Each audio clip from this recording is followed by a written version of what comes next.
सूरह इखलास के फ़ज़ाइल।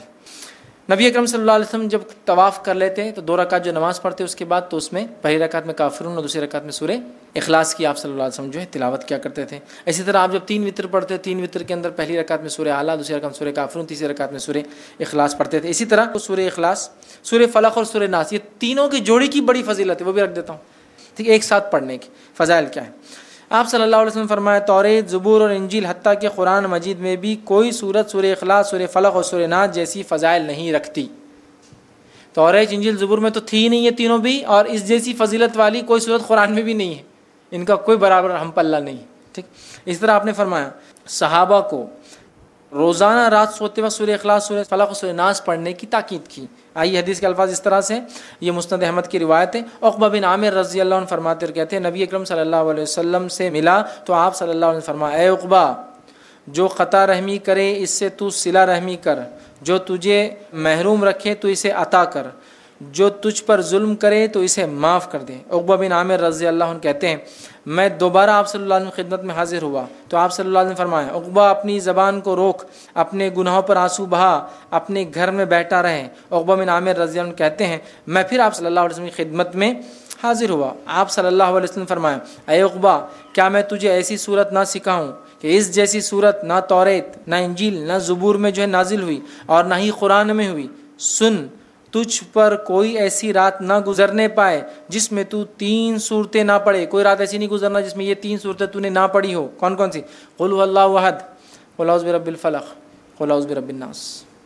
इसी तरह आप सल्लल्लाहु अलैहि वसल्लम फरमाते हैं, अबू दाऊद की रिवायत है, जो है हज़रत ख़ुबैब रज़ियल्लाहु अन्हु के रावी, वो कहते हैं कि शदीद बारिश और तारीकी की रात में हम रसूलुल्लाह सल्लल्लाहु अलैहि वसल्लम को तलाश करने लगे ताकि वो हमें नमाज़ पढ़ाए। ईशा की नमाज़ शायद नहीं पढ़े थे, निकले ढूंढने।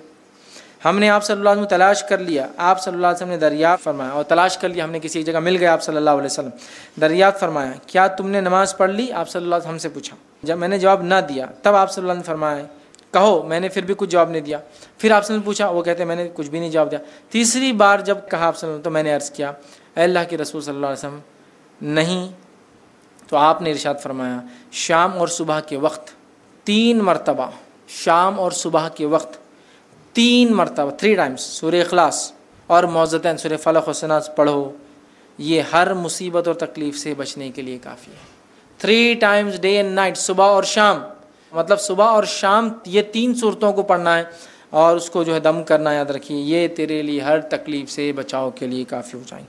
इसी तरह रात सोने से क़ब्ल सूरह इखलास, सूरह फलक़ और नास पढ़ना और दोनों हथेलियों पर थूकना और सारे जिस्म पर फेरना मसनून है। बुखारी की रिवायत है, माँ आयशा रज़ियल्लाहु अन्हा फरमाती है, नबी अकरम सल्लल्लाहु अलैहि वसल्लम रात के वक्त जब सोने के लिए बिस्तर पर तशरीफ़ लाते तो अपनी दोनों हथेलियों को इकट्ठा करते, इन पर फूंक मारते, क़ुल हुवल्लाहु अहद, क़ुल औज़ु बिरब्बिल फ़लक़, क़ुल औज़ु बिरब्बिन नास पढ़ते। फिर अपने जिस्म मुबारक पर जहाँ हो सकता दोनों हथेलियाँ फेरते, पहले सर मुबारक पर, फिर चेहरे मुबारक पर, फिर सामने बदन पर फेरते। और आप सल्लल्लाहु अलैहि वसल्लम ये अमल 3 मरतबा करते थे सोने से पहले, 3 टाइम्स। सुबह और शाम 3 वक्त करना है, सोने से पहले 3 वक्त करना है, मतलब थूक कर 3 बार जो है उसको मलना। आप सल्लल्लाहु अलैहि वसल्लम ये अमल 3 बार करते हैं, ठीक है। और तमाम किस्म के शैतानी शर, फितनों, वसवसे और दीगर मसाइब और आलाम से अल्लाह की पनाह तलब करने के लिए सूरह इखलास और सूरह फलक और सूरह नास ये बेहतरीन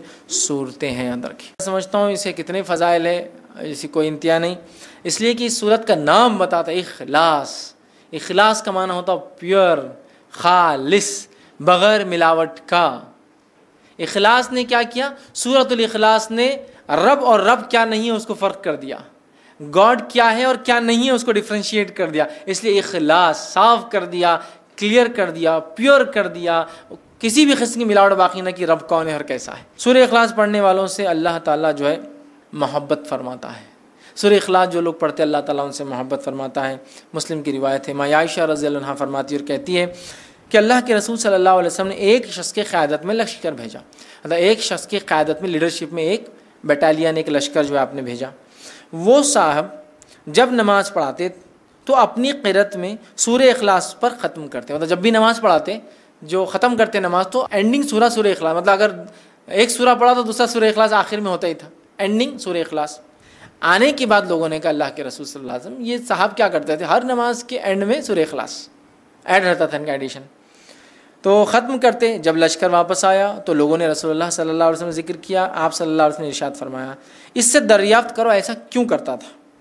लोगों ने इसे दरियाफ्त किया, जाकर पूछा तुम ऐसा क्यों करते थे, तो इसने जवाब दिया, ये सूरा रहमान की सिफत बयान करता है, ये सूरा रहमान के रब के औसाफ कैरेक्टरिस्टिक्स बयान करता है। कुल हु अल्लाहु अहद, कह दो वो अल्लाह एक है, अल्लाह समद, अल्लाह बेनियाज, लम यलिद वलम यूलद, ठीक है, लम यलिद वलम यूलद, वो किसी से पैदा नहीं हुआ और उसके कोई माँ बाप नहीं, मतलब ना उसने किसी को पैदा किया ना वो किसी से पैदा हुआ, ना वो उसके कोई माँ बाप है ना उसको बीवी है ना उसके कोई बच्चे हैं, वलम यकुल लहू कुफुवन अहद, और उस जैसा दूसरा कोई नहीं। तो रब रहमान की सिफत ये सूरत बयान करती है। तो उस शख्स ने कहा मुझे चूँकि इसमें रहमान की सिफ़तें बयान होती है इसलिए मैं इसको पढ़ता हूँ, लिहाजा मैं इसे पढ़ता हूँ और इसको पसंद भी करता हूँ चूँकि अल्लाह की सिफ़तें हैं। ये सुनकर रसूलुल्लाह सल्लल्लाहु अलैहि वसल्लम ने फरमाया, इसे जाकर बता दो कि अल्लाह ताला भी इससे मोहब्बत करता है। चूँकि वो रहमान की सिफ़तों की वजह से सूरह इखलास पढ़ता है, अल्लाह ताला भी इससे जो है मोहब्बत करता है। ठीक है, इसी तरह जो है एक मरतबा सूरह इखलास पढ़ने का सवाब 1/3 कुरान के पढ़ने के बराबर है, 1/3 कुरान पढ़ने के बराबर है। ये सही मुस्लिम की रिवायत है। 1/3 याद रखिए, कितनी अहम बात है, इसलिए कि इसमें तौहीद है, तौहीद बड़ी अहम बात है। हम मुसलमानों को ज़रूरत है इस तौहीद को समझे, जिस तौहीद के कलमे को जिसको हम कहेंगे, जिस तौहीद के सूरत को पढ़ने का सवाब 1/3 कुरान के बराबर है, उस तौहीद को समझें। हम तौहीद तो कभी नहीं समझते, अल्लाह हम पे रहम करे, और शिर्क में हमारी ज़िंदगियाँ गुजरी चली जा रही है। ठीक है, ये बड़ी ख़तरनाक बात है, हमें तौबा करना चाहिए। तो सूरह इखलास की ज़रूर हम तफसीर पढ़े, याद रखें। ठीक, इसी तरह सूरह इखलास से मोहब्बत और इसकी कसरत से तिलावत जन्नत में जाने का बायस है। इससे मोहब्बत और कसरत से इसकी तिलावत जन्नत में जाने का बायस है। अबू हुरैरा रज़ी अल्लाह अन्हु फरमाते हैं, रसूल अकरम सल्लल्लाहु अलैहि वसल्लम के साथ में था, आप सल्लल्लाहु अलैहि वसल्लम ने एक आदमी को कुल वल्लाहु अहद पढ़ते हुए सुना, तो आप सल्लल्लाहु अलैहि वसल्लम ने फरमाया इसके लिए वाजिब हो गई। मैंने अर्ज़ किया क्या वाजिब हो गई, तो आप सल्लल्लाहु अलैहि वसल्लम ने इरशाद फरमाया जन्नत। सूरह इखलास पढ़ा, आप फरमाया इसके लिए वाजिब हो गई। मैंने पूछा क्या वाजिब हो गई इसके लिए, तो कहा जन्नत। तो आपको क्या लग रहा, सिर्फ कुल अल्लाहु अहद अल्लाहुस समद लम यलिद वलम यूलद वलम यकुल लहू कुफुवन अहद, हाँ जन्नत मेरे वाजिब हो गई। ये कलमे के मुताबिक मेरी पूरी ज़िंदगी गुजरे, मुझ पर जन्नत वाजिब हो गई। ये कलमे के मुताबिक मेरी पूरी ज़िंदगी गुजरे और मेरी मौत इखलास तौहीद पर ही आए, ये मेरे लिए वाजिब हो गया, अब जन्नत मुझे मिल गई। तो आप समझ रहे हैं कितनी अहम बात है। सूरह इखलास मामूली नहीं, याद रखें। इसी तरह जो है 10 मरतबा सूरह इखलास पढ़ने वाले के लिए जन्नत में एक घर तामीर कर दिया जाता है। अब आप देखिए गौर से, ये पहली सूरत आई जिसमें क्वांटिटी आई कितनी बार पढ़ना है, बाकी किसी में भी क्वांटिटी नहीं थी अब तक। तो आप जिसको बोलेंगे आप तादाद मत तय कीजिए अब सूरत में कितना पढ़ना है, बस पढ़ते जाइए। यहाँ क्वांटिटी है, अगर इस नीयत से 10 बार पढ़ी जाए कि इससे जो है जन्नत में घर चाहिए, तो फिर इसी क्वांटिटी फिक्स है, फिर ये 10 बार एक साथ पढ़ना है इसको। आई हदीस के अल्फाज, मुस्नद अहमद की रिवायत है। मुआज़ बिन अनस रज़ी अल्लाह अन्हु फरमाते और कहते हैं रसूलुल्लाह सल्लल्लाहु अलैहि वसल्लम फरमाया, जिसने कुल वल्लाहु अहद आखिर तक 10 बार पढ़ी, इसके लिए अल्लाह ताला जन्नत में घर तामीर करते हैं। जिसने सूरह इखलास को 10 बार पढ़ा, अल्लाह ताला उसके लिए जन्नत में एक घर तामीर करते हैं। समझ रहे आप बात को, घर तामीर करते अल्लाह ताला किस शख्स के लिए, जो सूरह इखलास को 10 बार पढ़ता है, याद रखिए। तो आप देखिए कितनी बड़ी फजीलत है कि 10 टाइम्स का रेसिटेशन, जन्नत में एक घर, मजाक नहीं, याद रखिए, मजाक नहीं।